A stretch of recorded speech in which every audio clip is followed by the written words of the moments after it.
یہ ٹائٹ کریں. درود بھیجیے عظمت محمد و آل محمد پر.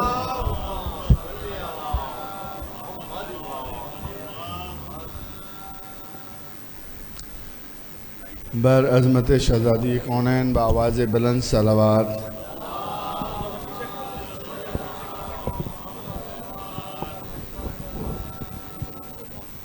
جی جی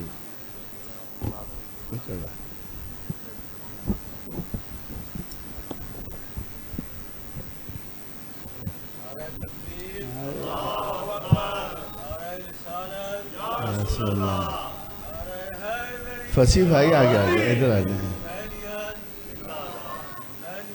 زندہ باد.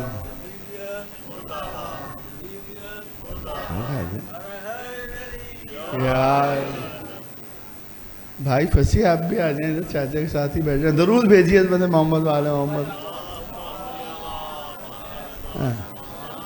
تمام شیعان حیدر کرار کی جان و مال و عزت و آبرو اور صحت و سلامتی کے لیے مل کر بآواز بلند صلوات بھیجیں.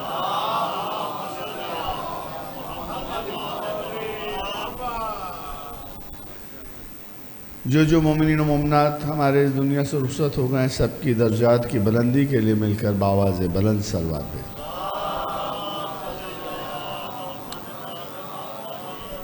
وسیم کاظمی صاحب, عارف کاظمی صاحب اور ان کے جو لواحقین اس دار فانی سے رخصت ہو گئے ہیں, ان سب کی درجات کی بلندی کے لیے مل کر بآواز بلند صلوات بھیجیں.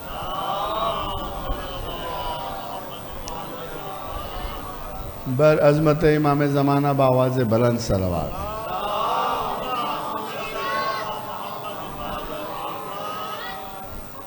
اجازت ہے ماشاءاللہ. اعوذ باللہ السمیع العلیم من الشیطان اللعین الرجیم. بسم اللہ الرحمن الرحیم.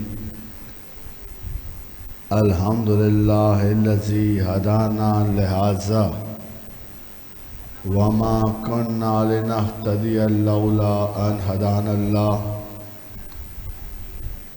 لقد جاءت رسل ربنا بالحق والصلاة والسلام وتحية والإكرام على سيد أسلم ما في الوجود.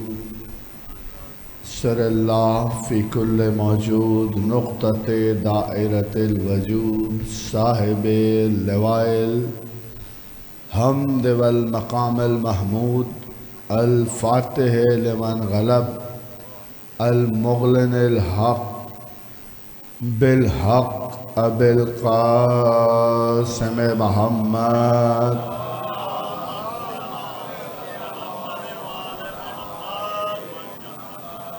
وعلیہ الطیبین الطاہرین المعصومین المنتجبین المظلومین. ولعنۃ اللہ علی اعدائہم وعلی منکر ولایتہم اجمعین من یومنا ھذا الی یوم الدین. اما بعد قال اللہ تبارک و تعالی فی محکم کلام الحکیم. بسم اللہ الرحمن الرحیم.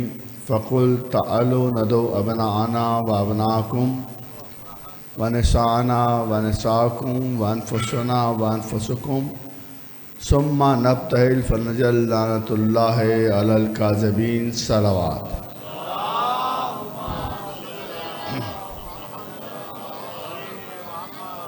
اگر آپ کے مزاجوں کے تاج محلوں پر گراں نہ گزرے تو ذرا سی درود بلند آواز میں بھیج دیجئے.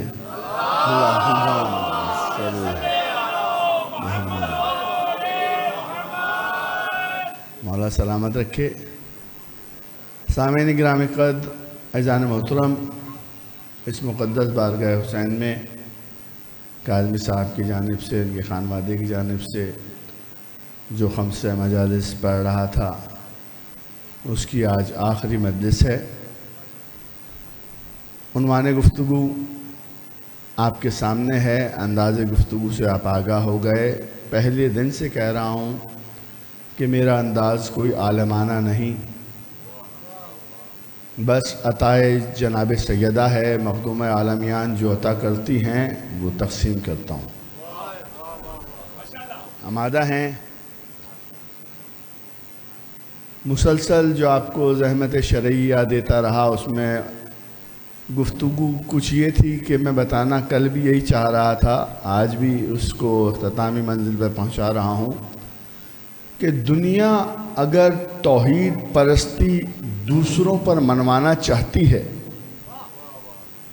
علماء دہر کے اگر ارادے یہ ہیں کہ علم توحید بلند کیا جائے اور غیر مسلموں کو مسلمان بنایا جائے، تو قرآن کا سہارا نہ لینا، اہل بیت کا سہارا لینا۔ تفصیل اس کی کل عرض کر چکا۔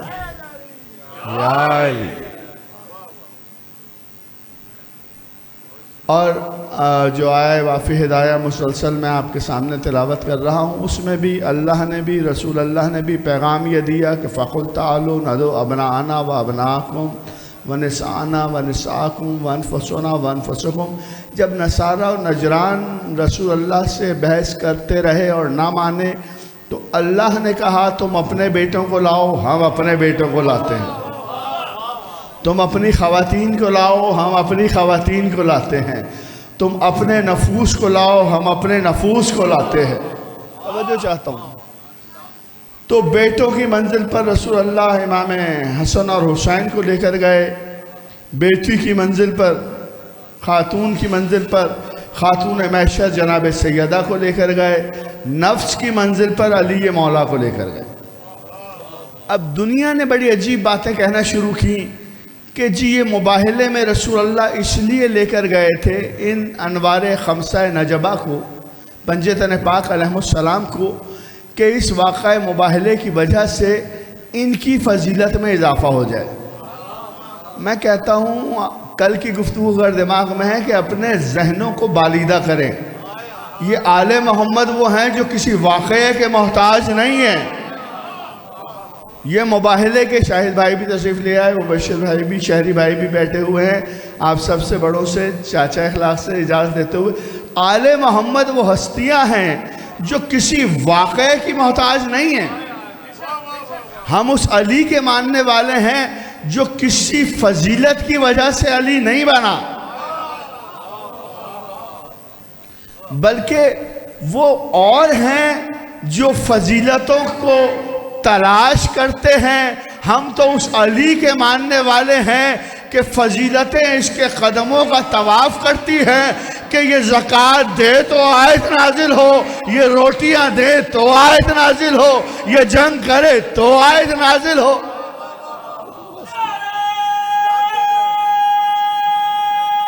جیو سلامت رہو۔ آل محمد جب گئے ہیں نا مباہلے میں، علی جب گئے ہیں، تو اس سے فائدہ کسے ہوا؟ علی کو نہیں ہوا، اس سے فائدہ صداقت رسالت میں آپ کو ہوا ہے۔ رسول اللہ کی صداقت انوار خمسہ نجبہ نے منوائی ہے۔ علی، بار بار اس جملے کو میں دہراتا ہوں کہ ساری دنیا علی کو چھوڑ دے، علی کا جاتا کچھ نہیں، جسے علی چھوڑ دے اس کا رہتا کچھ نہیں ہے۔ یہ بات تو ماننی پڑے گی۔ دیکھیں، کوئی میرے علی مولا کو علی مانے نہ مانے کوئی بات نہیں، کوئی باب علم مانے نہ مانے کوئی مسئلہ نہیں، کوئی باب حتہ مانے یا نہ مانے کوئی بات نہیں، کوئی باب اللہ مانے یا نہ مانے کوئی بات نہیں، کوئی ولی الامر مانے یا نہ مانے کوئی مسئلہ نہیں، کوئی میرے علی کو حجت خدا مانے یا نہ مانے کوئی بات نہیں، کوئی میرے علی کو حجت خدا مانے یا نہ مانے کوئی بات نہیں، کوئی میرے مولا علی کو امام المتقین مانے یا نہ مانے کوئی مسئلہ نہیں، کوئی یاسب الدین مانے یا نہ مانے کوئی مسئلے کی بات نہیں، کوئی میرے علی کو قائد حر الموجلین مانے یا نہ مانے، علی میں کوئی اضافہ نہیں ہوتا، کوئی کمی نہیں آتی، کوئی میرے علی کو عین اللہ مانے یا نہ مانے، علی کی فضیلت میں اضافہ نہیں ہوتا، کوئی میرے علی کو وجہ اللہ مانے یا نہ مانے، میرے مولا کی فضیلت میں کوئی اضافہ نہیں ہوتا، کوئی میرے مولا کو جنب اللہ مانے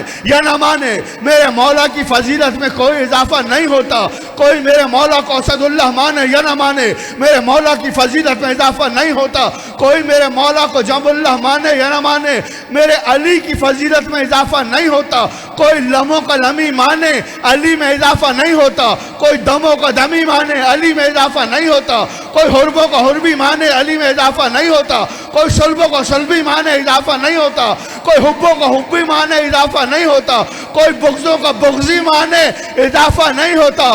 کوئی فاتح بدر مانے، اضافہ نہیں ہوتا۔ کوئی خندق کا ہیرو مانے یا نہ مانے، اضافہ نہیں ہوتا۔ کوئی کل ایمان مانے یا نہ مانے، جیو اضافہ نہیں ہوتا میری جان۔ اضافہ وہاں ہوتا ہے جہاں پہلے کمی ہو۔ آپ میرے مولا کی ذات میں کوئی کمی، زئی صاحب کمی دکھا دیں، میں اضافہ بتا دوں گا۔ کمی کہاں ہے؟ علی کوئی فضیلت کا محتاج نہیں ہے، خدا کی قسم۔ جو دنیا میں آ کے فضیلتیں حاصل کریں وہ اور ہے۔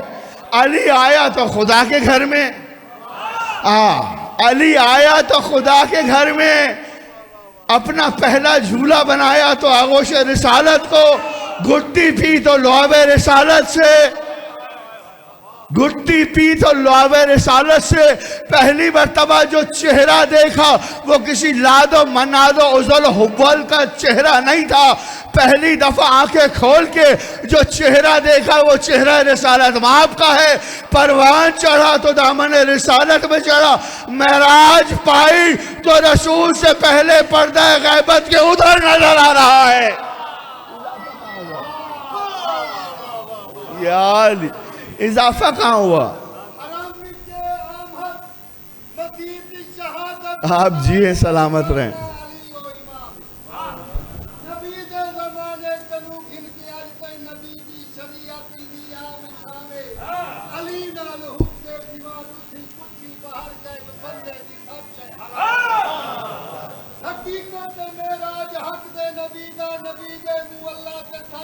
جی سلامت رہیں۔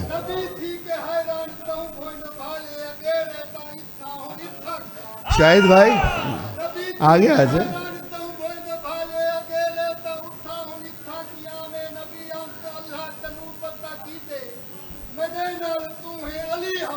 کیا کہنے،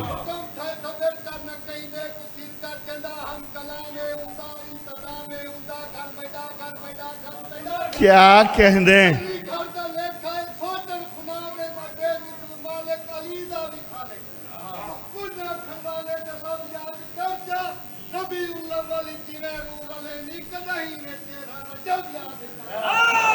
سلامت رہیں۔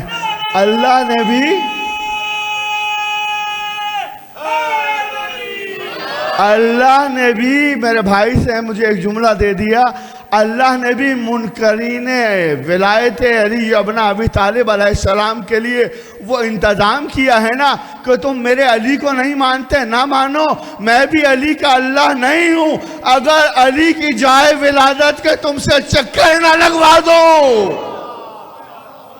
علی کی جائے ولادت، یہ تو جبر مشیت ہے نا، تم علی کو مانو یا نہ مانو، علی کی جائے ولادت کے چکر نہ لگواؤں تو مجھے علی کا اللہ نہ کہنا۔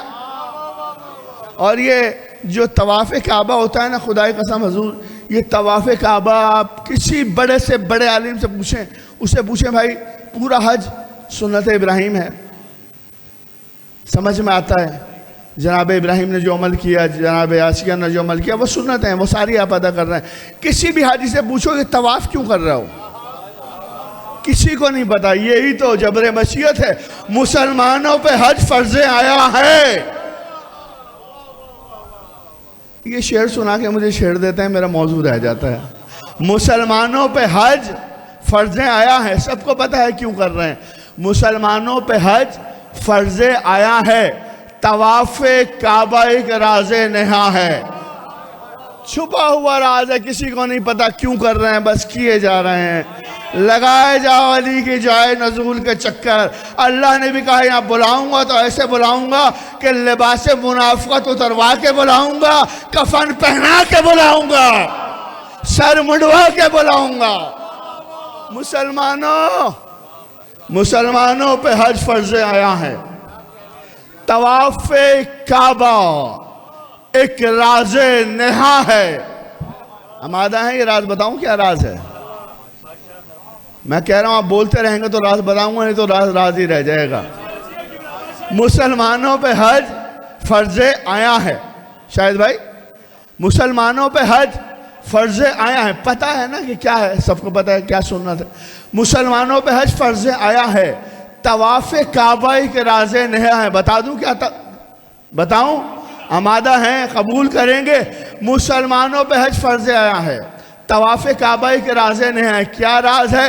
حرم کے گرد پھر کر ڈھونڈتے ہیں بتوں کا توڑنے والا کہاں ہے. جی سلامت رہیں، آباد رہیں. یا علی، مولا سلامت رکھے، مولا آباد رکھے. مولا علی کوئی فضیلتوں کا محتاج نہیں ہے. ساری دنیا علی کو چھوڑ دے، علی کا جاتا کچھ نہیں، بس دماغ میں رہنا.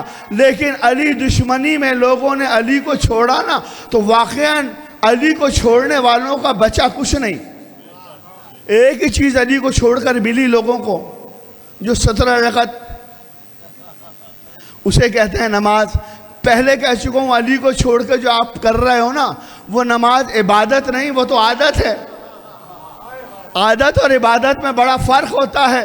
ٹھیک ہے، دماغ میں ہے نا؟ عادت اور ہے، عبادت اور ہے. بغیر علی کے کوئی عمل عبادت ہو ہی نہیں سکتا. ابھی قبلہ نے شعر میں بھی پڑھا ہے، بغیر علی کے کوئی عمل عبادت ہو ہی نہیں سکتا. علی ہے عبادتوں کا سردار. علی کی ولایت ہے سردار تمام اعمال کی. کوئی عمل تم علی کو چھوڑ کے، کون سی نمازیں ہیں جو اللہ تک پہنچا رہے ہو؟ اس سے کہا گیا، فرمائش کی گئی کہ عمل پہ گفتگو کروں. آئیں عمل پہ گفتگو کرتے ہیں. علی کو چھوڑ کر دنیا مسلح پہ تو آ گئی، مسلح پہ آ گئی، عمل کر رہی ہے. وہ عمل ہے، ایکسرسائز ہے، عبادت نہیں ہے. چلیں چھوڑیں. نماز تو بعد کی بات ہے نا، نماز میں بعد میں آتے ہیں. ظاہر صاحب نماز پہ بعد میں آتے ہیں. نماز سے پہلے تمہید نماز کیا ہے؟ حضور تمہید نماز پہ کبھی غور کیا ہے کیا؟ تمہید نماز ہے وضو. وضو ہے تمہید. دنیا کے بڑے سے بڑے عالم سے پوچھیں، بھائی یہ آپ وضو کیوں کرتے ہیں؟ کہتے ہیں جی سنت رسول ہے. میں نے کہا یہی تو نتیجہ ہے دامن اہل بیت چھوڑنے کا. کیا رسول اللہ سے پہلے نمازیں نہیں تھی؟ نمازیں تو آدم کے دور میں بھی ہیں، نوش کے دور میں بھی ہیں، انوش کے دور میں بھی ہیں، یحییٰ کے دور میں بھی ہیں، حزقیل کے دور میں بھی ہیں، داؤد کے دور میں بھی ہیں، نوح کے دور میں بھی ہیں. 1.25 لاکھ انبیاء کے زمانے سے نمازیں ہیں. آپ کہہ رہے ہیں وضو سنت رسول ہے. معلوم کرنا پڑے گا. مولانا بتائیں یہ وضو کیوں کرتے ہیں؟ بھائی آپ کا لباس پاک ہے، جسم پاک ہے، جگہ پاک ہے، تو پھر وضو کیوں؟ سب کہہ رہے ہیں جی سنت رسول ہے. ایسا نہ کریں. آئیں دامن اہل بیت سے وابستہ ہوں تو نماز تو بات کی بات ہے. پہلے وضو کا تو پتہ کر لیں، وضو کرتے کیوں ہیں؟ پتہ ہے نہیں وضو کر رہے ہیں. بغیر معلومات کے جو عمل کیا جائے وہ عمل ہوتا ہے عادت، اور جس کا پتہ ہو اور کیا جائے وہ عمل ہوتا ہے عبادت. وہ عمل ہوتا ہے. ساری دنیا نماز سے پہلے تمہید نماز کے طور پہ وضو کر رہی ہے. پتہ ہے نہیں کیوں کر رہی ہے. بھائی کس کی سنت ہے؟ آیا ایک شخص بارگاہ امام جعفر صادق علیہ السلام میں، درود بھیجیے.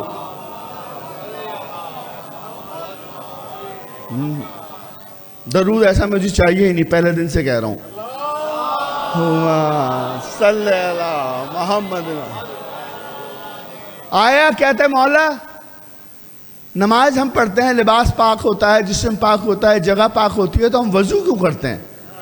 یہ وضو ہے کیا آخر؟ قربان نہ ہو جاؤں، یہ جواب وہی دے سکتا ہے جس کے عمل کا نام شریعت ہے. کہا سن، جب حضرت آدم علیہ السلام کو جنت سے زمین کی طرف بھیجا جا رہا تھا، اور دماغ میں رہے کہ جناب آدم علیہ السلام سے کوئی غلطی نہیں ہوئی، کیونکہ معصوم سے غلطی ہوتی ہی نہیں. یہ ہمارا عقیدہ ہے. معصوم محفوظ عن الخطا ہوتا ہے. کہا جب زمین کی طرف بھیجا گیا، قرآن نے کہا کہ ہم نے زمین کے لیے خلیفہ بنایا، ٹھیک ہے، آپ کا مقصد ہی زمین پہ آنا تھا، قرآن کہہ رہا ہے.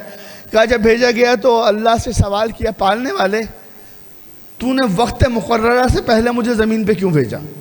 وجہ کیا ہے؟ کہا آدم جس پھل کو کھانے کو میں نے تجھے منع کیا تھا تو نے وہ پھل چکھا. توجہ رکھیے گا، یہ تفسیر بیان ہو رہی ہے تفسیر فرات سے، میرے امام جعفر صادق علیہ السلام. تو نے وہ پھل چکھا. کہا پالنے والے اس لیے مجھے وقت مقررہ سے پہلے زمین پہ بھیجا جا رہا ہے، حالانکہ ابھی اور کچھ عرصے قیام تھا جنت میں، آنا زمین پر ہی تھا، لیکن تو پہلے بھیج رہا ہے. کہا اچھا پالنے والے ان ہاتھوں سے توڑا تھا نا، یہ ہاتھ دھو لیے. 3 مرتبہ آدم علیہ السلام نے وضو کا طریقہ سیکھ لو، ہاتھ دھو لیے. کہا پالنے والے اس منہ سے کھایا تھا، 3 مرتبہ کلی کر لی. پالنے والے اس ناک سے سونگھا تھا، 3 مرتبہ ناک میں پانی ڈال لیا. پالنے والے پھل اتنا اچھا تھا کہ میں نے چہرے پہ مس کیا تھا، یہ لے میں نے چہرہ بھی صاف کر لیا. اللہ کو منزل اول پر معصوم کا، طہارت کا یہ عمل اتنا پسند آیا کہ اس عمل آدم کو اپنی عبادت کے لیے ہر کلمہ پڑھنے والے پر واجب قرار دے دیا. سنت آدم علیہ السلام ہے وضو کا طریقہ. اب یہی آدم علیہ السلام جب زمین پر آئے، ساری رات جناب آدم علیہ السلام ساری رات گریہ کرتے رہے، روتے رہے اور مناجات کرتے رہے. صبح ہوئی، حضرت جبریل امین آئے. اچھا مولانا سے پوچھا، مولانا نماز کی تو بڑی باتیں کرتے ہیں، یہ 17 رکعت نمازیں جو آپ پڑھ رہے ہیں، ذرا قرآن سے رکعتیں تو دکھائیں. کسی عالم کو نہیں پتا کہ قرآن میں 17 رکعتیں ہیں، کہاں ہیں، کدھر ہیں. یہ ہمارا عقیدہ ہے کہ ہر خشک و تر کا علم ہے، ہوگی، لیکن کسی بڑے سے بڑے عالم کو آج تک نہیں پتا کہ قرآن سے کوئی 17 رکعت دکھا ہی نہیں سکتا. ہر بات قرآن سے ثابت کرنے پہ مت کہا کرو، ہر بات قرآن ثابت نہیں ہوتی. کچھ باتیں ایسی ہیں کہ جن سے قرآن ثابت ہوتا ہے. میں پہلے عرض کر چکا ہوں، میں تفصیل میں نہیں جاتا. اچھا زمین پر آ گئے، مولانا سے میں نے پوچھا، مولانا جناب آدم علیہ السلام زمین پہ آئے تو یہ بتائیں یہ 17 رکعتیں جو ہیں، فجر، ظہر، عصر، مغرب، عشاء، فجر کی 2 رکعت ہے، تو یہ فجر کی 2 رکعت کیوں ہے؟ کہا بھائی یہ تو سنت رسول ہے. میں نے پہلی سنت تو میں آپ کی ڈکلائن کر چکا ہوں، وہ تو سنت آدم تھی. میں اگر نمازوں پہ آ گیا تو نمازوں پہ پورے ایک عشرے کا موضوع چاہیے. کہا میں نے کہا یہ 2 رکعت کیوں ہے؟ میں نے کہا بھائی کیسی باتیں کر رہا ہوں، ہم سب سنت رسول پہ عمل کر رہے ہیں. خود رسول اللہ نے کہا نماز ایسی پڑھو جیسے مجھے پڑھتے ہوئے دیکھو. تو میں نے کہا میں طریقے کی تو بات ہی نہیں کر رہا، میں تو رکعت کی بات کر رہا ہوں. یہ نماز فجر 2 رکعت کیوں؟ اگر نماز فجر ہی 2 رکعت ہے تو باقی ساری نمازیں بھی 2 رکعت ہونی چاہیے. یہ 2 ہیں، پھر 4 ہیں، پھر 4 ہیں، پھر 3 ہیں، پھر 4 ہیں. مسئلہ کیا ہے؟ 17 کیوں ہے؟ 2 2 2 2 ہوتی 10 ہو جاتی. کہا نہیں بس یہ سنت رسول ہے. میں نے کہا ایسے تو نہیں چھوڑوں گا میں، کیونکہ میرا عقیدہ ہے کہ نماز رسول اللہ سے پہلے ہے. اب جناب آدم علیہ السلام زمین پر آئے، ساری رات مناجات الہیہ کرتے رہے، ساری رات گریہ کرتے رہے. مناجات الہیہ اور گریہ کرنے کو، تمام رات گریہ کرنے کو اور مناجات کرنے کو کہا جاتا ہے شب بیداری. آپ نہ پہنچے میرا کوئی قصور نہیں، میں اس سے نیچے آ کر سمجھا نہیں سکتا. تمام رات جو عمل کیا جائے بارگاہ الہی میں رو کر، اسے کہا جاتا ہے شب بیداری. یہ آسان کر دوں، شب بیداری. چلے آپ کیا یہی رائے نا، شب بیداری. تو پتہ چلا کہ شب بیداری کرنا بدعت نہیں، آدم کی سنت ہے. گریہ ٹھیک ہے نا، سلامت ہوں. آج نا میرا دل چاہ رہا ہے کہ سننے والی مجالس آپ نے 4 دن سنی، آج میں کچھ سمجھنے والی مجلس پڑھوں کہ آپ کے اذہان تک میری کچھ باتیں پہنچ جائیں. سمجھنے والی تقریر الگ ہوتی ہے، سننے والی الگ ہوتی ہے. کوشش کروں گا کہ اس سمجھنے والی تقریر کو سننے والی بھی بنا دوں. ہمارے جناب آدم علیہ السلام زمین پر آئے، گریہ کر رہے تھے کہ جبرائیل امین آئے، کہنے لگے حضور خیریت سے ہیں؟ کل آپ کا ناغہ لگ گیا. کہاں؟ کل کی ایبسنٹ لگ گئی آپ کی. تو دوہرا جرمانہ ہے آپ پہ، کل کا بھی آج کا بھی۔ سلامت ہے، درود بھیجیے عظمت محمد وآل محمد پر۔ تو جناب جبرائیل علیہ السلام نے کہا یا خلیفۃ اللہ آدم، آپ گریہ کیوں کر رہے ہیں؟ کہا دل گھبرا رہا ہے، تاریکی اندھیرا ہے، جہاں رہتے تھے وہاں تو تاریکی ہے ہی نہیں۔ جنت میں اندھیرے کا تاریکی کا کوئی کانسیپٹ ہی نہیں ہے، کیونکہ جنت اس کے نور سے منور ہے جو نور فاطمہ ہے۔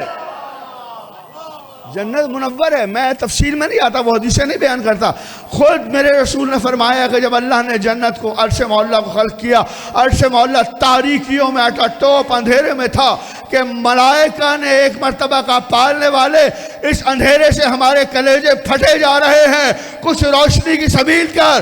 تو اللہ نے ایک قندیل جلائی جس سے عرش معلیٰ منور ہوا۔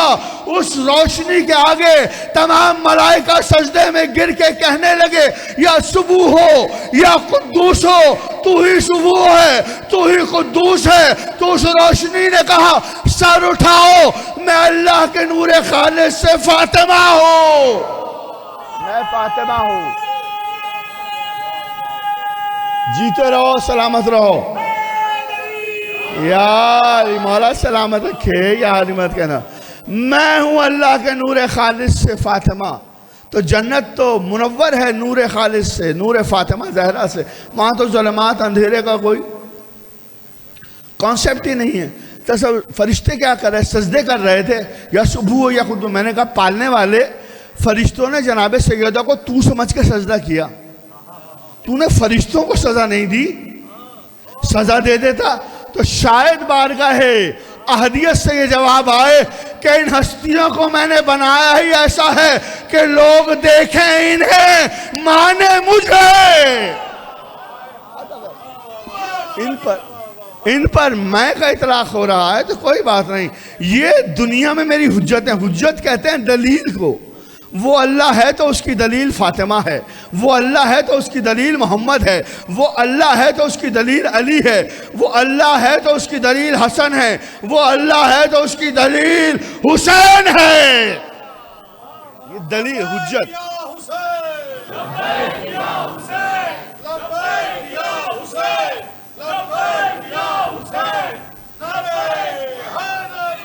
یا علی مولا سلامت رکھے۔ اچھا یہ ساری گفتگو جو میں کر رہا ہوں نا، یہ انداز اور طریقہ مجھے ابھی راستے میں سجاد زیدی صاحب نے بتایا۔ میں نے کہا عمل پہ گفتگو کروں، کہہ رہے ہیں کچھ اس طرح سے کر لینا۔ اب یہ تو پاپا کے ساتھ سفر کیا کرتے تھے، باتیں سنا کرتے تھے، تو انہیں پتہ ہے، مجھے نہیں پتہ، میں نہیں رہتا تھا۔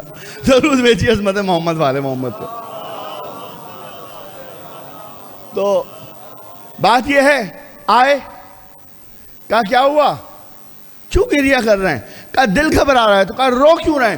کہا جب عرش پر دل گھبراتا تھا تو وہ انوار خمسہ نجبہ جن کی وجہ سے میں مسجود ملائک قرار پایا، آنکھیں اٹھا کر دیکھتا تھا، ان کی زیارت کر لیتا تھا، دل کو سکون مل جاتا تھا، اس لیے گریہ نہیں ہوتا تھا۔ اب وہ نور کہاں ہے؟ میں زمین پہ آ گیا، وہ نور ہی نہیں ہے جو دل کو قرار عطا کرے۔ آدم کے دل کے قرار کو انوار خمسہ نجبہ کہا جاتا ہے۔ وہ نور کہاں ہے؟ کہا اچھا آدم ایک کام کریں، اللہ کا حکم ہے کہ 2 رکعت نماز پڑھیں۔ کہا نماز تو پڑھ لوں گا لیکن 2 ہی رکعت کیوں؟ کہا 1 رکعت اس لیے پڑھیں کہ رات باخیر تمام ہوئی۔ پہلی رکعت اس لیے پڑھیں کہ رات باخیر تمام ہوئی، دوسری رکعت اس لیے پڑھیں کہ آپ کا دن خیر و عافیت سے گزرے۔ ہو گئی فجر کی نماز۔ فجر ہی تک رہوں گا، اگر میں عشاء تک آ گیا تو 1-1.5 گھنٹہ ضائع ہوگا۔ تو فجر کی ہو گئی 2 رکعت نماز، رسول اللہ کی سنت نہیں، آدم علیہ السلام کی سنت ہے۔ 2 رکعت نماز پڑھ۔ اب کہا بھائی جبرائیل وہ نور کہاں ہے؟ کہا مصلی سمیٹو۔ جیسے ہی مصلی سمیٹا، جبرائیل نے کہا انگشت شہادت سیدھی کریں۔ جناب آدم علیہ السلام نے نماز ختم کر کے انگشت شہادت سیدھی کی، انگشت شہادت سے نور پنجے تن ساقط ہوا، آپ نے زیارت پڑھ لی۔ جناب آدم علیہ السلام نے زیارت پڑھی۔ چاچا آپ سے اکثر لوگ کہتے ہیں کہ بھائی تم اپنی عبادات کے بعد زیارت کیوں پڑھتے ہو؟ اپنی عبادات کے بعد زیارت کیوں کرتے ہو؟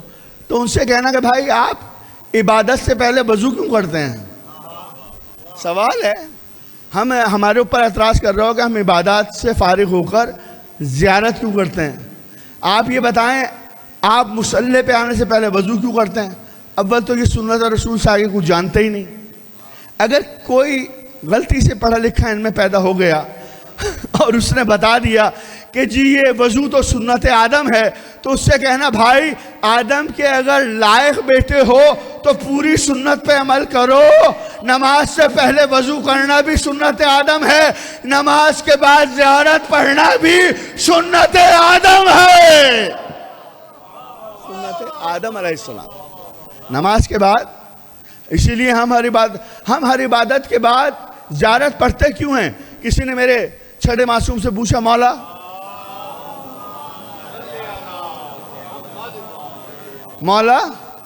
قیامت کے دن اللہ سزا اور جزا دے گا؟ کہا نہیں دے گا.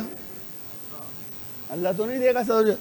کہا اللہ قرآن میں کہہ رہا ہے. کہا کیا کہہ رہا ہے؟ کہ یوم حساب ہے، سزا اور جزا دے گا. کہا نہیں دے گا. کہا یہ بتاؤ یہ عمل تمہیں کس نے دیے؟ کہا یا ابن رسول اللہ آپ نے دیے. کہا جو عمل دیتا ہے وہی تو سزا اور جزا بھی دیتا ہے. روز قیامت سزا و جزا ہمارے جج کی ولایت عطا کرے گی. سزا و جزا جس نے عمل دیا،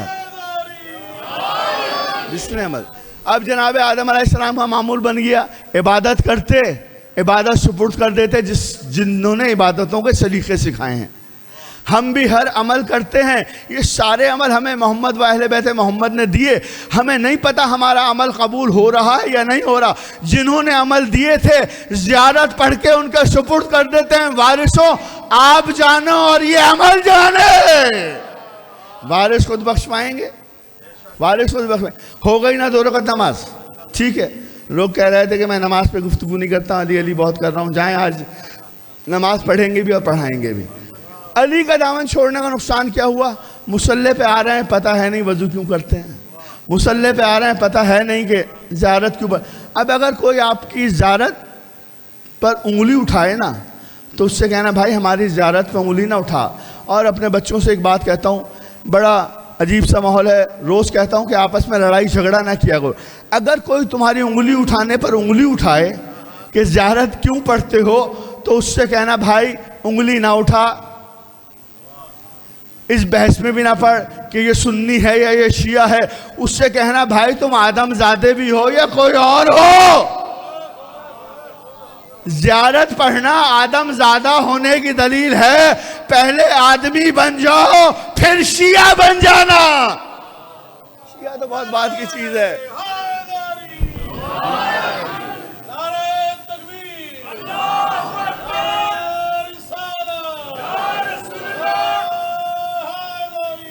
ٹھیک ہے نا؟ اللہم صلی. اب دامن علی چھوڑنے کا نتیجہ کیا ہوا؟ ہر مسلمان 17 رکعت نماز پڑھتا ہے. ہر نماز میں واجب ہے سورہ الحمد پڑھتا ہے. ہر مسلمان کہتا ہے پالنے والے اہدنا الصراط المستقیم، پالنے والے ہمیں دکھا صراط مستقیم. یہی ترجمہ ہے نا برادران اسلامی کا. پالنے والے دکھا صراط مستقیم. گھر میں نماز پڑھ رہے ہیں کہہ رہے ہیں دکھا صراط مستقیم. مسجد پہنچ گئے پالنے والے دکھا صراط مستقیم. جامع مسجد پہنچ گئے وہاں بھی کہہ رہے ہیں دکھا صراط مستقیم. پتہ چلا گھر بھی صراط مستقیم نہیں ہے، مسجد بھی صراط مستقیم نہیں ہے، جامع مسجد بھی صراط مستقیم نہیں. احرام باندھا پہنچ گئے مکے میں وہاں بھی کہہ رہے ہیں دکھا صراط مستقیم. پتہ چلا مکہ بھی صراط مستقیم نہیں، مسجد نبوی میں پہنچ گئے کہیں دکھا صراط مستقیم. میں کہوں پالنے والے تو عادل ہے، اتنے سارے مسلمان اتنے سالوں سے کہہ رہے ہیں دکھا صراط مستقیم، دکھا کیوں نہیں دیتا؟ پالنے والے تو غفور و رحیم ہے، دکھا دے. یہ تو میں اپنے برادران اسلامی کا ترجمہ کر رہا ہوں نا، جو کہتے ہیں ہر مقام پہ پہنچ کے کہتے ہیں کہ دکھا صراط مستقیم، دکھا صراط مستقیم. ہمارا ترجمہ کیا ہے؟ ہم کہتے ہیں پالنے والے قائم رکھ صراط مستقیم پر. فرق ہے حضور. دکھانا اور بات ہے، قائم رکھنے کی تمنا کرنا اور بات. جنہوں نے نہیں دیکھی آج تک وہ کہہ رہے ہیں دکھا صراط مستقیم.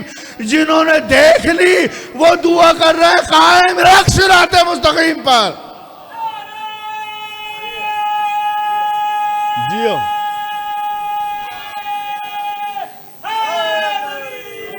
یا علی مولا السلام علیکم. بزرگوار نے ایک قطعہ پڑھا تھا, 2 شعر پڑھے تھے. ان کا دوسرا شعر جو تھا اس شعر سے مجھے ایک شعر یاد آ گیا. اگر آمادہ ہیں قبول کریں گے. اپنے عقیدے کا شعر پڑھ رہا ہوں, اپنا عقیدہ اپنے ساتھ قبر میں لے کے جاؤں گا. اعتراض مت کرنا, جو کہنا ہو یہی کہہ دینا, پیٹھ پیچھے کچھ نہ کہنا. نماز عشق مودت ہے زندگی میری. حضور نمازیں 2 قسم کی ہیں, ایک نماز وحدت ہے, ایک نماز مودت ہے. نماز وحدت جو ہے 17 رکعت ہے, نماز مودت کی کوئی حد ہی نہیں ہے. بڑا فرق ہے نماز وحدت میں اور نماز مودت میں. پتہ کیا, نماز مودت ہر کوئی ادا بھی نہیں کر سکتا. مسلسل کہہ رہا ہوں, نماز وحدت تو ہر کوئی پڑھ سکتا ہے, لیکن نماز مودت صرف وہی ادا کرتا ہے جس کی ماں نیک ہو, باپ ایک ہو. اس سے آگے میں کوئی جملہ نہیں کہہ سکتا. نماز مودت نہیں, مشکل ہے. نماز وحدت 17 رکعت ہے. فجر کی نماز اگر آپ نے فجر میں نہیں پڑھی تو قضا ہو گئی. ظہر میں فجر نہیں پڑھ سکتے, قضا. نماز وحدت میں قضا ہے, قضا ہو گئی تو ادا نہیں ہو سکتی. سفر میں ہو تو آدھی پڑھو, گھر میں ہو تو پوری پڑھو, بیمار ہو تو لیٹ کے پڑھو, کسی ایسی حالت میں ہو نہیں پڑھ سکتے تو نہ پڑھو.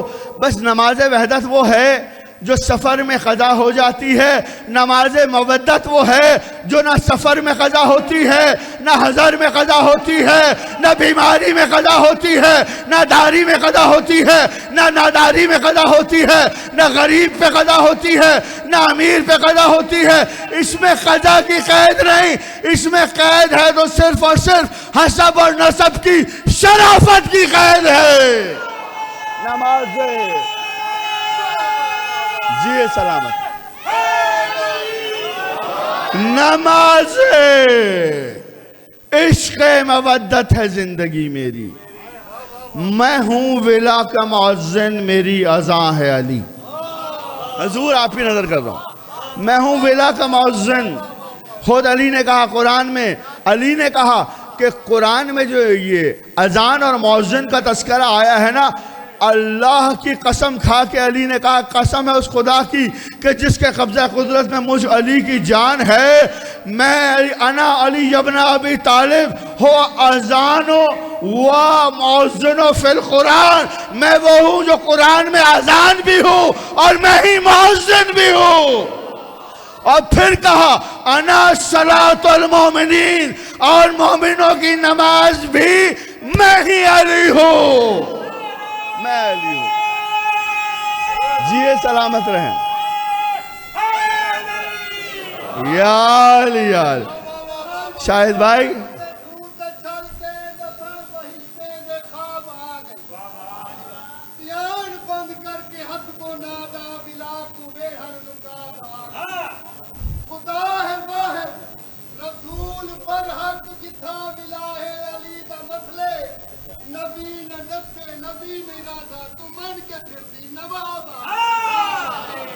نماز عشق مودت ہے زندگی میری. میں ہوں ولا کا مؤذن, میری اذان ہے علی. کبھی تو سوچ تشہد پہ سوچنے والے, علی کو رکنوں میں تلاش کر رہے ہو, تفرقہ ڈال رہے ہو ہماری قوم میں. ہم سب ولایت علی کے قائل ہیں, تھے اور رہیں گے. علی کو رکنوں میں تلاش نہ کرو. خدا کی قسم کوئی ایک حدیث بتا دو کہ رسول اللہ نے کہا ہو کہ علی نماز کا رکن ہے, علی کلمے کا رکن ہے, علی زکوٰۃ کا رکن ہے, علی حج کا رکن ہے, علی جہاد کا رکن. کہیں نہیں کہا کہ علی کسی عمل کا رکن ہے. ایک ہی حدیث ملتی ہے, علی کل ایمان ہے, علی کل ایمان ہے.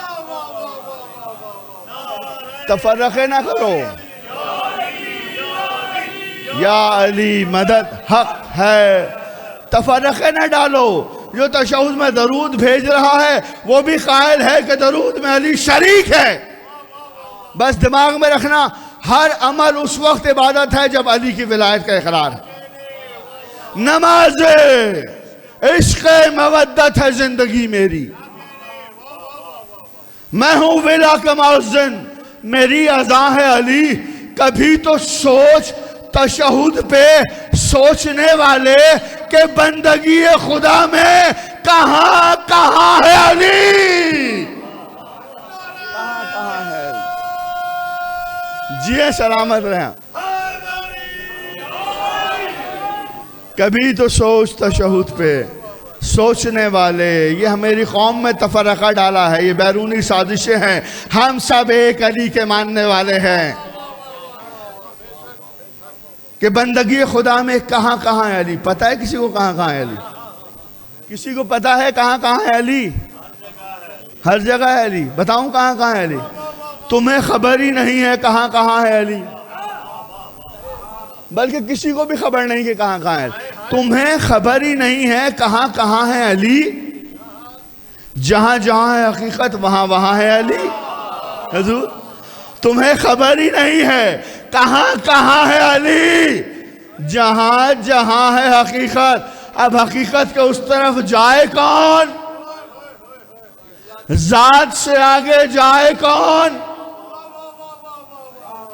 تمہیں خبر ہی نہیں ہے کہاں کہاں ہے علی، جہاں جہاں ہے حقیقت وہاں وہاں ہے علی۔ پتہ بتا رہا ہوں، ادھر صفات محمد، ادھر صفات خدا، انہی لطیف حجابوں کے درمیان ہے علی۔ مل کے جواب دینا، حیدری علی مولا، علی مولا، علی مولا، علی مولا، علی مولا، علی مولا، علی کی بادشاہی ہے۔ دیکھو علی کی بادشاہی، دلوں سے علی علی پھوٹ رہا ہے۔ علی اسم الہی ہے، ہر ایک میزان میں تولا، زبان کے ساتھ دل بولا۔ علی مولا، علی مولا، علی نعرہ حیدری۔ مولا سلامت رکھے۔ محدود کیا ہے۔ تشہد تو خود نماز کا ایک رکن ہے، علی کو رکن میں تلاش نہ کرو، علی کل ہے، علی کل ہے۔ کل کل وہ ہوتا ہے جو کسی چیز میں سے نکال دیا جائے تو وہ شے بے معنی ہو جاتی ہے۔ علی کو جہاں جہاں سے مائنس کرو گے وہاں وہاں سے وہ شے بے معنی ہوتی چلی جائے گی۔ ساری دنیا 1400 برس سے کہہ رہی ہے، پالنے والے دکھا صراط مستقیم، دکھا صراط مستقیم۔ میں کہوں پالنے والے دکھا کیوں نہیں دیتا؟ دکھا دینا۔ اس مجلس سے ہم سب مل کے التجا کر رہے ہیں، بزرگوں سے دعائیں لیتے ہوئے، پالنے والے دکھا دے، ہمبل ریکویسٹ کر رہے ہیں تو اس سے پالنے والے التجا کر رہے ہیں، دامن طلب پھیلایا ہوا ہے۔ میرا بیٹا اصغر بھی ہنس کے دعا یہی کر رہا ہے کہ اللہ ان سب کو دکھا دے صراط مستقیم۔ کیوں نہیں دکھاتا؟ تو شاید بارگاہ احدیت سے یہ جواب آئے کہ عرفان عابدی سنو، میں تو انہیں دکھا بھی چکا ہوں، بتا بھی چکا ہوں، اب اس میں اللہ کا کوئی قصور نہیں کہ لوگ غدیر کو بھول کر سقیفے میں گھس جائے۔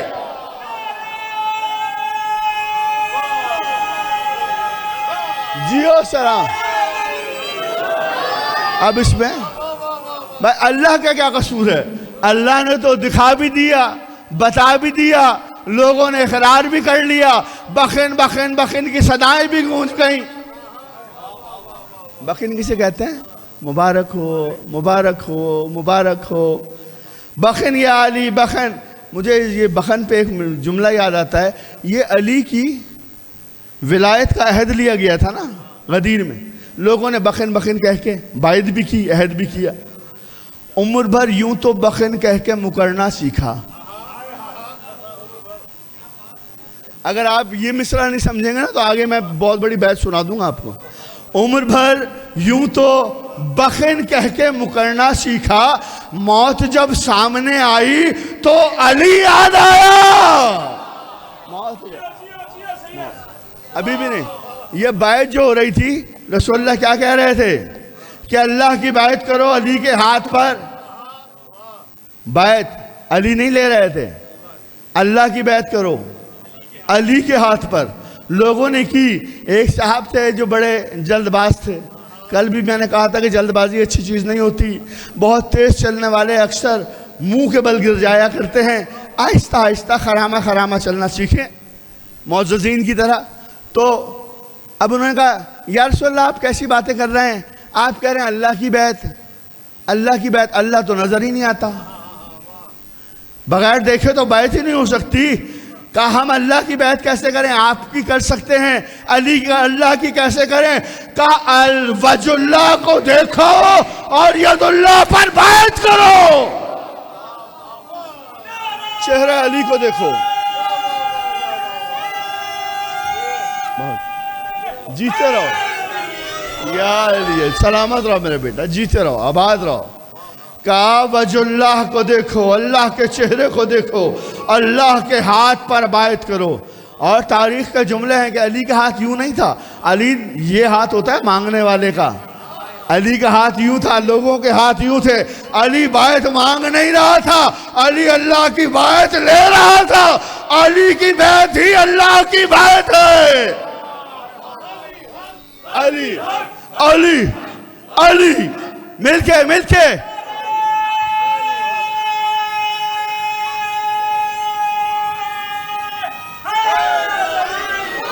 علی کسی مانگنے والے کو نہیں کہتے، علی دینے والے کو کہتے ہیں۔ علی ہے وہ جو ہر ایک کو دیتا ہے، اپنوں کو بھی دیتا ہے، بیگانوں کو بھی دیتا ہے، بس مانگنے والا در تک آئے تو صحیح۔ اس کے در پر اگر یتیم مسکین اسیر بن کر فرشتے بھی آ جائیں تو انہیں بھی دے دیتا ہے۔ علی کہتے ہیں اسے جو دینا جانتا ہے، جو دینا جانے نا اسی کو۔ اب لوگ عموماً پڑھتے ہیں، علماء پڑھتے ہیں کہ جی رسول اللہ نے علی کا اقرار ولایت کے لیے، علی کے لیے غدیر میں پالان شتر کا ممبر بنایا، اونٹ کے کجاموں کا۔ میں نے کہا بھائی غلط باتیں نہ پڑھا کرو، تھوڑا سا معیار بلند کرو۔ علی کی ولایت اتنی ہلکی ہو گئی کہ وہ بھاگنے والوں کے اونٹنیوں کے کجابے جمع کر کے رسول اللہ علی کی ولایت کے لیے اعلان کرنا۔ نا وہ جو ممبر بنا تھا وہ تو رسول اللہ کے لیے تھا، علی کا ممبر کیا تھا؟ دست رسالت علی کا ممبر تھا۔ جو دست رسالت پر بلند ہو اسے علی کہتے ہیں، جو کجاووں پر بلند ہو اسے رسول کہتے ہیں۔ جیو سلامت رہو میرا بیٹا۔ دست رسالت پر علی بلند تھے، علی کا ممبر تھا دست رسالت، کجاووں کا ممبر رسول اللہ کے لیے تھا۔ یہ علی کی شان ہے۔ اور علی جب بلند ہوئے نا، رسول اللہ کے ہاتھوں پر بلند ہوئے، تو اس وقت سلمان فارسی نے سوال کیا کہ یا علی یہ بتائیں آج آپ کتنے بلند ہیں؟ کہا سلمان اس کی بلندی کا کیا پوچھے گا جو رسالت سے افضل ہو، توحید سے مفضول ہو۔ کیا کرے گا؟ مولا پورا خطبہ ہے، مولا نے اسی خطبے کے چند مصرے سن لینا۔ مولا نے اسی منظر پر اسی خطبے میں جو کہا وہ شاعری میں سنا دوں، خطبہ سناؤں گا تو پھر طویل ہو جائے گا۔ مولا نے کہا تھا شافع محشر میرا بھائی ساقی کوثر میں، سنتے جانا، میں کی ردیف ہے۔ شافع محشر میرا بھائی ساقی کوثر میں، سب سے اعلیٰ میری زوجہ اس کا ہمسر میں۔ خاتون محشر سیدۃ النساء العالمین، وہ بی بی جو خود کفواً احد ہے، یہ علی بھی وہ ہے جو کفواً احد ہے۔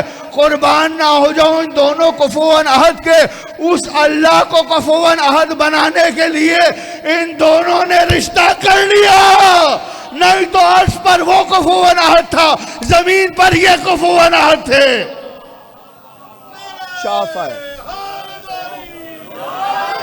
شافع محشر میرا بھائی ساقی کوثر میں، سب سے اعلیٰ میری زوجہ، لاؤ کوئی میری زوجہ کی مثال، سب سے اعلیٰ میری زوجہ اس کا ہمسر میں. میرے مولا کہہ رہے ہیں مجھے مٹانا چاہتے ہو؟ یاد آ گیا؟ یہ شعر میں نے سب سے پہلے 90s میں یا 2002 میں ناصر بھائی شہید سے سنا تھا. شافع محشر میرا بھائی، ساقی کوثر میں، سب سے اعلیٰ میری زوجہ، اس کا ہمسر میں. مولا کہتا ہے مجھے مٹانا چاہتے ہو؟ آؤ میں مشورہ دیتا ہوں کیسے مٹاؤ. مجھ کو مٹانا ہے تو مٹاؤ، مجھ کو مٹانا ہے تو مٹاؤ. پہلے سورہ حمد. نہیں میں نہیں جاؤں گا آگے، آپ پہنچ نہیں سکے. ہر بات کو کھول کے بیان کروں.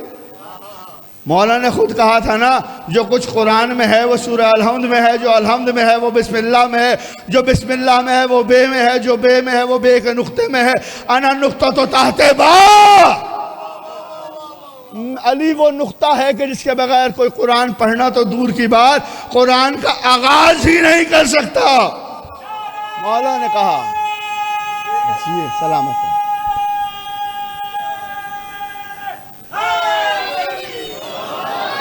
مولا نے کہا مجھ کو مٹانا ہے تو مٹاؤ. پہلے سورہ حمد میں پنہا ہوں نقطہ بن کر میں. مولا کہتے ہیں سنتے جانا، مجھ سے کچھ بچوں نے سوال کیے تھے، اس مصرے میں جواب دے رہا ہوں. مولا نے کہا تھا مجھ کو مٹانا ہے تو مٹاؤ. پہلے سورہ حمد میں پنہا ہوں نقطہ بن کر میں. مولا کہتے ہیں میرے لقب کا غاصب. مولا کے القابات کسی دنیاوی شخص کے لیے استعمال نہ کرنا. میرے لقب کا غاصب، چاہے اس دور کا غاصب ہو چاہے اس دور کے غاصب ہو، میرے لقب کا غاصب کاذب ابن کاذب ہے. میرے لقب کا غاصب کاذب ابن کاذب ہے. فاروق اعظم میرا لقب، صدیق اکبر میں. فاروق آ رہا ہوں. پوچھا تھا مولا کتنے بلند ہیں؟ مولا نے کہا دوش نبی پہ میری بلندی کا وہ عالم تھا. دوش نبی پر. کسی نے کہا مولا کیا عالم تھا؟ کہا دوش نبی پہ میری بلندی کا وہ عالم تھا. مولا کیا عالم تھا؟ کہا چھو سکتا تھا عرش کا تارا ہاتھ بڑھا کر میں. قربان نہ ہو جاؤ.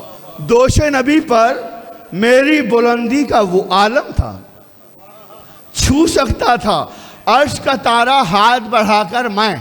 کسی کم نسب نے پوچھا علی چھو سکتے تو چھوا کیوں نہیں؟ علی کو یہ محتاج سمجھتے ہیں، پتہ نہیں ہے کہ علی مختار کل ہے. کہا مولا نے دوش نبی پہ میری بلندی کا وہ عالم تھا، چھو سکتا تھا عرش کا تارا ہاتھ بڑھا کر میں. کسی نے کہا علی چھو سکتے تو چھوا کیوں نہیں؟ علی نے کہا چھو سکتا تھا عرش کا تارا ہاتھ بڑھا کر میں. کہا کیوں نہیں چھوا؟ کہا چھو سکتا تھا عرش کا تارا، پھر بھی کیوں چھوتا؟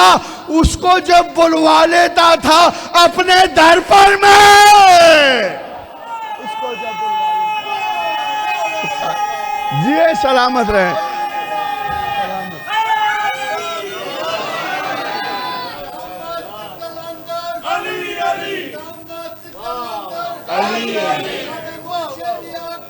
علی علی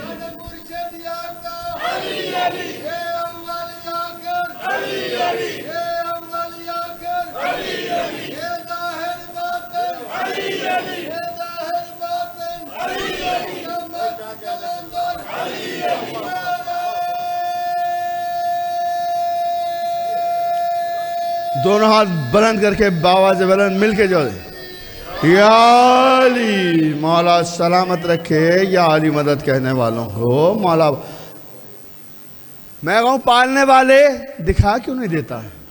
کہا میں تو دکھا بھی چکا، منوا بھی چکا، لوگوں نے مبارکباد دے دی. اس میں اب اللہ کا کوئی قصور نہیں کہ لوگ غدیر کو بھول کر سقیفہ کی کال کوٹڑی میں چلے گئے. اچھا مولانا سے ایک بات مجھے اور سمجھ میں آتی. ساری دنیا پڑھ رہی ہے یہی سورہ پالنے والے دکھا ہمیں صراط مستقیم. اگر آیت یہی تک ہوتی تو میں رک جاتا. لیکن کسی بھی مولوی سے پوچھو مولانا نماز کس کے لیے؟ کہا اللہ کے لیے. قربان نہ ہو جاؤں آپ کی سادگی سے. آہ کے لیے.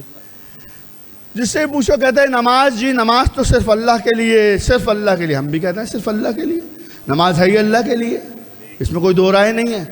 لیکن مولانا کہتے ہیں نماز میں اگر کسی غیر اللہ کا تصور بھی آئے تو نماز باطل. میں نے کہا مولانا پھنس گئے.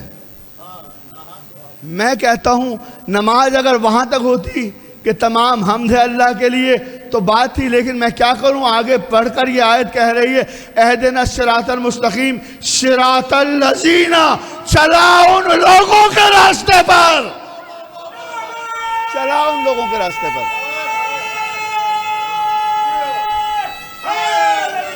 یا علی چلا ان لوگوں کے راستے پر۔ اے صاحب چاچا چلا ان لوگوں کے، لوگ جو بھی ہیں نا یہ اللہ تو نہیں ہے، یا تو پھر انہیں اللہ کہو تو پھر تم ایک کو ماننے والے نصیری ہو گئے، جو 14 کو اللہ مانیں گے اللہ جانے کیا ہوں گے۔ چلا ان لوگوں کے راستے پر جن پر تو نے نعمتیں نازل کی، چلا تمنا کر رہے ہیں مولانا چلا ان لوگوں کے راستے پہ، پتہ ہے نہیں وہ لوگ کون ہیں۔ جب پتہ نہ ہونا تو وہ عادت ہوتی ہے، پتہ ہو تو عبادت ہوتی ہے۔ یہی تو میں بتا رہا ہوں مسلسل 5 دن سے کہ عادت اور ہے عبادت اور ہے۔ اہل بیت کا دامن چھوڑ کر سارے عادی مجرم بنے ہوئے ہیں، عادت ہے کیے جا رہے ہیں، عبادت نہیں ہے۔ ابلیس بھی عادی تھا نا، عبادت تو نہیں، عبادت تو وہ تھی جو اللہ کہتا۔ وہ ایک سجدہ جسے تو گراں سمجھتا ہے، سجدہ آپ کے شوق کا نام نہیں اس کے حکم کا نام ہے، وہ ایک سجدہ جسے تو گراں سمجھتا ہے 1000 سجدوں سے دیتا ہے آدمی کو نجات۔ ہزاروں سجدے کرو کوئی فائدہ نہیں، وہ جسے کہے اسے سجدہ کرو وہ فائدہ۔ اب سارے لوگ کہہ رہے ہیں، میں نے کہا مولانا یہ آیت یہاں تک تو نہیں ہے، آیت تو یہ ہے چلا ان کے راستے پر، چلا جن پر تو نے اپنی نعمتیں تمام کی، بچا ان کے راستے پر سے جن پر تو غضبناک ہوا۔ چاہیں تو 1 سیکنڈ میں نتیجہ لے لیں، چاہے تو میں 2-3 گھنٹے اس موضوع پہ گفتگو کروں، آمادہ ہیں؟ کیا کہہ رہا ہے ہر نمازی؟ کہہ رہا ہے چلا ان کے راستے پر جن پر تو نے نعمتیں نازل کی، بچا ان کے راستے پر جن پر تو نے عذاب نازل کیا۔ رسول اللہ نے کیا کہا تھا؟ اللہ مولانا، غدیر کے موقع پر اللہ ہمارا مولا ہے۔ کس کا ہمارا؟ محمد کا اور علی کا، ہمارا تمہارا نہیں۔ اللہ کا زیب دیتا ہے محمد اور علی کا مولا ہونا۔ اللہ مولانا، اللہ ہم دونوں کا مولا ہے۔ وَأَنَا مَوْلَا لَكُمْ، اور میں تمہارا مولا ہوں، میں تمہارا مولا ہوں۔ اقرار دیکھنا، لفظی ترجمہ کر رہا ہوں، انا مولا لکم، میں تمہارا مولا ہوں، من کنتو مولا ہو، اور جس کا میں مولا تھا۔ نہ آسانی سے تو نہیں گزرنے دوں گا۔ من کنتو مولا ہو، جس کا میں مولا تھا، فہذا علی مولا، آج سے اس کا علی مولا ہے۔ میں تھا، جیتے رہو۔ حج آخر کے موقع پر رسول کہہ رہے ہیں اس کے بعد دنیا سے پردہ فرما جائیں گے۔ یہ حدیث اگر صحیح کسی سے سن لی ہوتی تو اس میں توحید کا پیغام بھی رسول اللہ نے دیا ہے، اپنے مولا ہونے کا پیغام بھی دیا ہے، ختم رسالت کا بھی اعلان کیا ہے، آغاز امامت کا بھی اعلان کیا ہے۔ میں مولا تھا، علی مولا ہے۔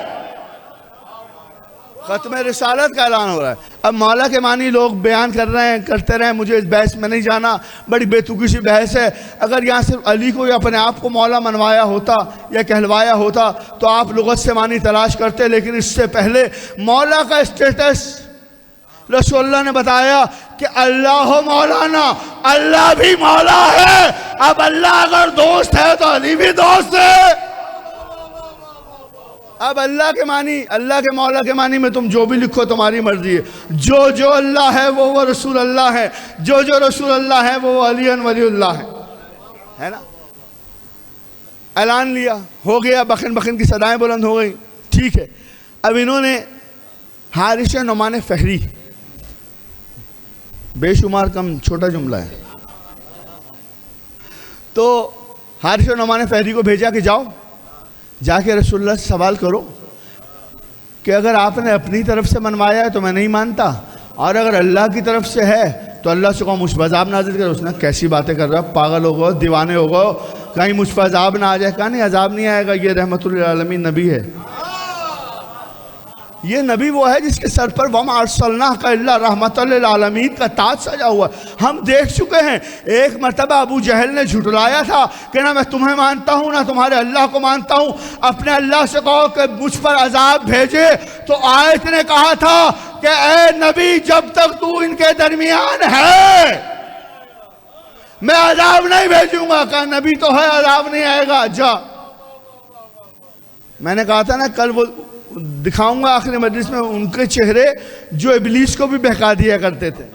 یہ وہ ہستیاں ہیں جو ابلیس کو بھی بہکا دیا کرتی ہیں. میں نے کہا جا جا جا, عذاب نہیں آئے گا, ہماری گارنٹی ہے, جا. اب یہ گیا, اپنی اونٹنی دوڑاتا ہوا گیا. اس نے جا کے سوال کیا, نیگوشیٹ کیا, جو باتیں کی آپ کے علم میں. اس نے کہا یا رسول اللہ آپ نے اگر علی کو اپنی طرف سے مولا بنایا میں نہیں مانتا, اگر اللہ نے کہا ہے تو میں اللہ سے وہ عذاب مانتا ہوں جو کافروں کے لیے ہے. یہ وہ نبی ہے کہ جس کے ہونے کی وجہ سے عذاب ٹل جاتے تھے, رحمت کی آیتیں آ جاتی تھیں. لیکن آج اللہ کے تیور بدلے اور حارث نعمان فہری کے کہے ہوئے جملوں کو اللہ نے قرآن میں درج کیا. آیت نے تیور بدل کے کہا وَالسَّائِلَةُ سَائِلًا لِلْعَذَابِ الْوَاقِعِ وَلِلْكَافِرِينَ. جب ایک سائل نے کافروں والا عذاب طلب کیا تو رحمت کے ہوتے ہوئے اللہ نے کافروں والا عذاب نازل کر دیا. اور قیامت تک اللہ نے حجت قائم کر دی, حجت قائم کی کہ نبی میں اپنے دشمن کو بھی موقع دے سکتا ہوں, تیرے دشمن کو بھی ایک موقع دے سکتا ہوں, لیکن ولایت کا دشمن کو ہم موقع پر ہلاک کر کے اللہ نے بتایا کہ ولایت علی کے منکر کی معافی نہیں ہے.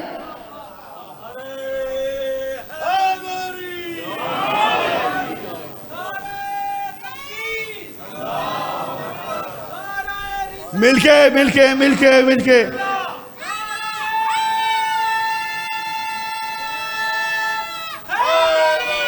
یار علی مولا کی ولایت کا اقرار ہو گیا.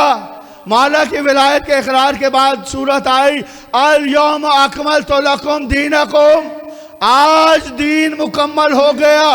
واتممت علیکم نعمتی ورضیت لکم الاسلام دینا, آج میں نے نعمتیں تمام کی. پتہ چلا ولایت علی اللہ کی نعمتوں کا راستہ ہے, انکار ولایت علی اللہ کے عذاب کا راستہ ہے. ہر نماز میں کہتے تو ہو کہ چلا ولایت علی پر, بچا منکر ولایت علی سے. ہر نماز میں یار, ہر نماز میں ہر نمازی کہہ رہا ہے, پتہ کسی کو نہیں ہے.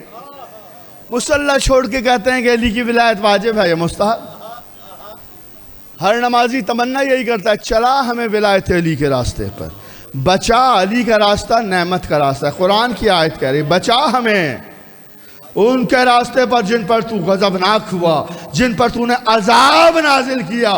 پہلا منکر علی ہے, اللہ نے عذاب نازل کر کے بتا دیا کہ جو ولایت کے راستے کے مخالف آتا رہے گا وہ عذاب کا مستحق ہوتا رہے گا. سلامت رہیں. اگر سمجھ گئے ہیں تو چھوڑ دوں, نہیں سمجھے تو آگے دوسری قرآن سے دلیل دوں گا, جیسی آپ کی مرضی ہو. گنجائش ہے چاچا اجازت ہے پڑھوں یا چھوڑ دوں؟ چل جیتے رہے حضور. نہیں حضور ان کا نعرہ لگانا بتا رہا ہے کہ تھک گئے ہیں. ہاں اتنا تھکا ہوا. اللہ اکبر یا رسول اللہ. یار آئیں اور احسان کرتا ہوں آپ کے لیے. قرآن میں اللہم صلی علی محمد, قرآن میں آیت موجود ہے. شاہد بھائی چاچا قرآن میں آیت موجود ہے, دوسری آیت صراط مستقیم کے لیے. ان ھذا صراط مستقیما فاتبعوا ولا تتبعوا السبل, آیت موجود ہے قرآن میں, دیکھیے گا. اچھا آیت جب نازل ہوئی تو صاحب سوائق مورخہ ابن حجر لکھتے ہیں کہ جب یہ آیت نازل ہوئی تو رسول اللہ 40 یا 44 صحابہ کے درمیان تھے جب یہ آیت آئی. آیت نے کیا کہا؟ ان ھذا صراط مستقیما, بتحقیق یہ ہے میرا سیدھا راستہ، فَاتَّبِعُوا وَلَا تَتَّبِعُوا السُّبُلَ، اگر تم اس سے متمسک رہے تو یہ سبیل تک لے کر آئے گا۔ اور بک نوٹ میں لکھا ہوا ہے کہ رسول اللہ نے بک نوٹ آیت میں لکھا ہوا ہے، بک نوٹ، جیسا کہ میں جانتا ہوں کہ تم اس سے تمسک اختیار نہیں کرو گے۔ 44 صحابہ نے پوچھا یا رسول اللہ، یہ جو قرآن کی آیت آئی ہے کہ اِنَّا ہَذَا صِرَاطُنَا مَا ہَذَا صِرَاطُنَا، کہاں ہے وہ راستہ؟ رسول اللہ نے کوئی زمین پہ لکیر کھینچی کہ یہ ہے راستہ صراط مستقیم کا؟ کوئی نہیں۔ رسول اللہ نے اشارہ کر کے کہا یہ صراط مستقیم؟ نہیں۔ جملہ آیت میں آیا اِنَّا ہَذَا صِرَاطٌ مُسْتَقِیمًا فَاتَّبِعُوا وَلَا تَتَّبِعُوا السُّبُلَ۔ سارے صحابہ نے بار بار پوچھا ما ہَذَا صراط مستقیم، کہاں ہے ہَذَا؟ ہَذَا اس کے لیے ہوتا ہے جو سامنے ہو۔ ہَذَا امی اخلاق صدیقی صاحب، یہ میرے چچا اخلاق صدیقی صاحب ہے نا۔ ہَذَا ابھی کیسے بتاؤں آپ کو، ابھی تو سمجھایا نہیں تھا بلکہ دکھایا تھا۔ ہَذَا ہوتا ہے، رسول اللہ نے ایسے علی مولا کو سامنے کر کے کہا تھا من کنت مولا ہو فَهَذَا عَلِيٌّ مولا۔ ہَذَا ہَذَا جیتے رہو یا علی، کہا اِنَّا ہَذَا، صحابہ نے کہا ما ہَذَا، کہاں ہے یا رسول اللہ صراط مستقیم؟ کہا بیٹھ جاؤ۔ 21 مرتبہ مسلمانوں کے سب سے سچے صحابی رسول کھڑے ہوئے، 21 مرتبہ رسول اللہ نے بٹھایا، جلد باز تھے، بار بار کھڑے ہو رہے بیٹھ جاؤ۔ سوائق مورخہ کا مصنف لکھتا ہے کہ سامنے سے کسی کے قدموں کی آہٹ سنائی دی، سامنے سے کسی کے قدموں کی آہٹ سنائی دی۔ رسول نے اپنی مسند پر کروٹ بدلی یا پہلو بدلا، آنے والے کے قدم اور قریب آئے، رسالت باپ کی دھڑکنیں اور بڑھنا شروع ہوئی، قدم آگے آگے آ رہے ہیں، رسول کے چہرے سے مسرت کا اظہار ہو رہا ہے۔ آنے والا جب عین دروازے کے قریب آیا تو اس کی غیبی مخلوق نے دروازے کا پردہ کھولا۔ آنے والا جب سامنے آیا، رسول اللہ نے مسند چھوڑی، کھڑے ہو کر گلے لگایا، پیشانی چومی اور ان سوال کرنے والے صدیق اکبر سے کہا کھڑے ہو جاؤ، اِنَّا ہَذَا صِرَاطٌ مُسْتَقِیمٌ، یہ ہے میرا سیدھا راستہ، یہ ہے اللہ کا سیدھا راستہ۔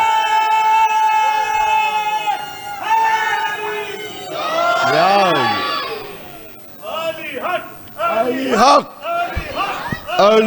علی مل کے سلامت رہیں، آباد رہیں، نعرہ حیدری، یہ ہے اللہ کا سیدھا راستہ، یہ ہے اللہ کا سیدھا۔ بس عزیزوں، اگر تشنگی رہ گئی ہو تو اگلے سال کا اناؤنس ہو گیا ہے، آگے سے سنا دوں گا، آمادہ ہیں؟ نہیں، خمسے کی کل بات رہی ہے۔ درود بھیجیے عظمت محمد والے محمد کو۔ خدا سارے آنے والوں کو، سننے والوں کو بارگاہ جناب سیدہ کونین سے بہترین اجر عظیم عطا فرمائے۔ جس طرح سے آپ نے میری کجبت بیانی کو، بے راہ روی کی گفتگو کو رزق سماعت عطا کیا، بہت ممنون بھی ہوں، مشکور بھی ہوں اور دعا گو بھی ہوں کہ مخدوم عالمیان آپ کا آنا، آپ کا سننا قبول فرمائے۔ درود بھیجیے عظمت شہزادی کونین کو۔ حضور کوئی سوال ہے تو میں حاضر ہوں، سلامت رہیں آپ، ہمارا کوئی غم نہ دے سوائے غم حسین کے، بس تمام کر چھوڑ دوں انشاءاللہ، بس شرط زندگی، اگر سیدہ نے چاہا تو پھر آپ کے پاس آئیں گے۔ دعا گو ہوں کہ اللہ اس پورے کاظمی خانوادے کو شاد و آباد رکھے، کوئی غم نہ دے ہم سب لوگوں کو سوائے غم محمد والے محمد کے لیے۔ میرے چچا کا سایہ تادیر اللہ ہمارے سروں پر قائم و دائم رکھے، میرے بھائی کو اللہ اپنے حفظ و امان میں رکھے، میرے بہنوئی شہریار بھائی بیٹھے ہیں، اللہ انہیں صحت و تندرستی عطا فرمائے۔ سب سننے والے، چاہنے والے محمد والے محمد کے صدقے سے شاد و آباد رہیں، اللہ ہمیں کوئی غم نہ دے سوائے غم حسین کے، اور اگر کہیں غم حسین بٹ رہا ہو تو ہم جھولی پھیلائے بیٹھے ہیں، کسی اور کو نہ دے، ہمیں دے دے۔ عزیزوں، آج اختتامی مجلس تمام کرتا ہوں آپ کی شرعی لطافتیں ان جملوں پر لا کر۔ کل کی مجلس میں نے یہاں پر مصائب چھوڑے تھے کہ سیدہ ثانیہ زہرا بھائی کے لاشے پر گریہ کر رہی تھی کہ پشت پر تازیانہ پڑا۔ آواز آئی کہ ملاقات کا وقت ختم ہو گیا۔ زینب بھائی کے لاشے سے یہ کہتی ہوئی گزری ہے، بھیا زینب تو جا رہی ہے لیکن تیرے خون کی تاثیر منوا کے آؤں گی۔ جزاک اللہ، روتے رہو، اللہ کوئی غم نہ دے سوائے غم حسین۔ عزاداروں، ایک مرتبہ شیروں کا قافلہ چلا، مہاری بنا ہوا حسین کا بیٹا، ہاتھوں میں ہتھکڑیاں، گلے میں توق، کمر میں لنگر، پاؤں میں بیڑیا، بابا کے بے کفن لاشے سے یہ کہتا ہوا رخصت ہوا، بابا اگر میرے ساتھ مقدورات عصمت نہ ہوتی تو بابا میں غسل و کفن دیتا۔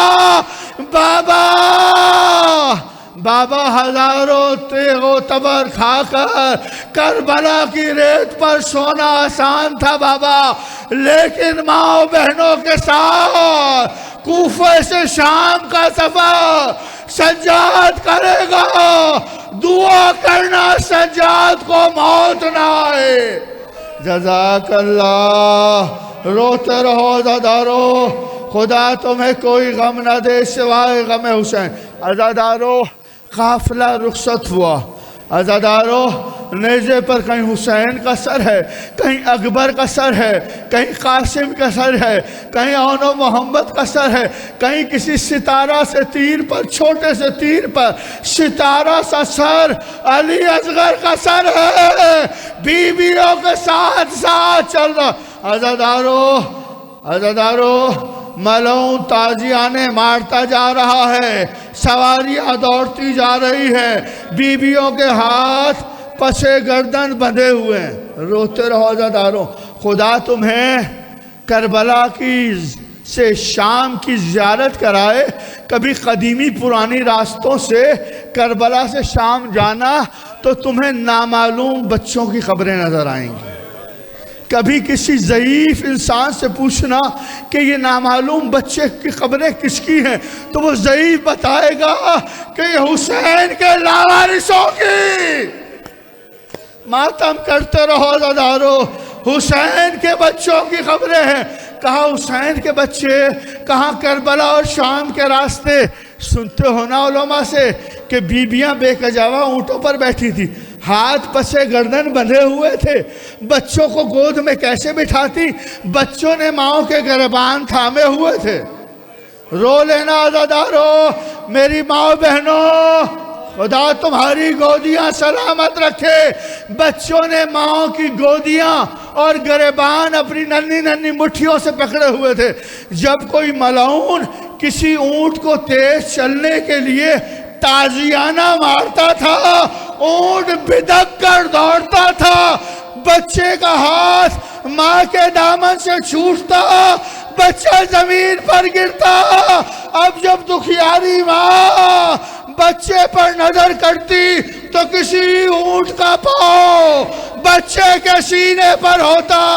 ماں رو کر کہتی، جا تجھے اصغر پہ قربان کیا۔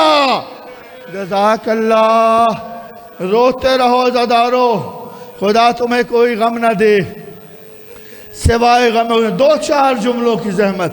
عزادارو، حدود کربلا تمام ہوئی، ایک حدود آئی جہاں نقاروں کی آوازیں تھی، تاشیوں کے شور تھے، بغل بج رہے تھے۔ زینب نے ایک مرتبہ آواز دی،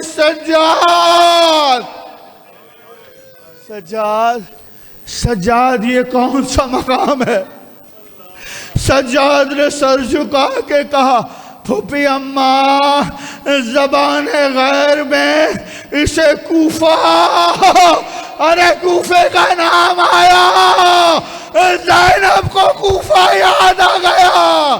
کہا سجاد یہ وہی کوفہ ہے جہاں کی میں شہزادی ماتم کرو، جہاں کی میں شہزادی تھی، عباس کے پہرے میں آئی تھی، عباس کی صدائیں بلند ہو رہی تھی، الحجاب الحجاب، علی کی بیٹی کوفے میں داخل ہو رہی۔ آج منادی ندا دے رہا ہے، باغی کی بہن ہے، چھتوں پہ آؤ، پتھر مارو، تماشا دیکھو۔